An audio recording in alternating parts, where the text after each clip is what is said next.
Ces habitants du quartier de Dar es Salaam sont aujourd'hui dans l'impasse.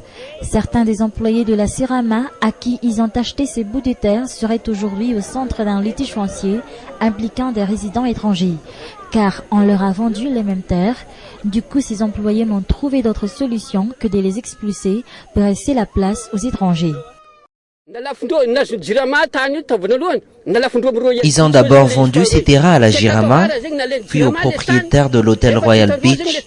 Et quand la Jirama décide d'utiliser le terrain, ils sont obligés de payer plus de 7 milliards à cet hôtel. C'est pourquoi ils veulent nous expulser de ces terrains pour ensuite les céder aux propriétaires du Royal Beach.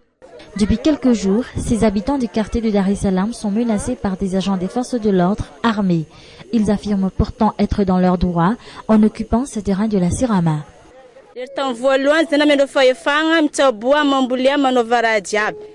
Au début, ils nous ont donné l'autorisation d'occuper ce terrain, de faire des cultures et même de construire des maisons. Et lorsque nous sommes bien installés, ils viennent pour nous expulser en nous menaçant avec des armes, des gendarmes et des policiers. On nous a même convoqués à la gendarmerie. Au début, ils nous ont donné l'autorisation d'occuper ce terrain, de faire des cultures et même de construire des maisons. Et lorsque nous sommes bien installés, ils viennent pour nous expulser en nous menaçant avec des armes, des gendarmes et des policiers. On nous a même convoqués à la gendarmerie.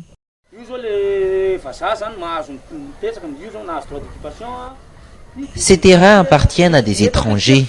Tout ça est vendu à ces étrangers. Normal que ces gens-là soient expulsés car ils sont sur le terrain de ces étrangers. En tout, ils sont 4 à avoir ces bouts de terrain. Il est victime de cette expulsion, cette mère de famille. Elle craint surtout que les étrangers ne soient pas touchés comme eux par cette expulsion. On veut nous expulser de nos terres alors que ces étrangers peuvent rester sur ces terres.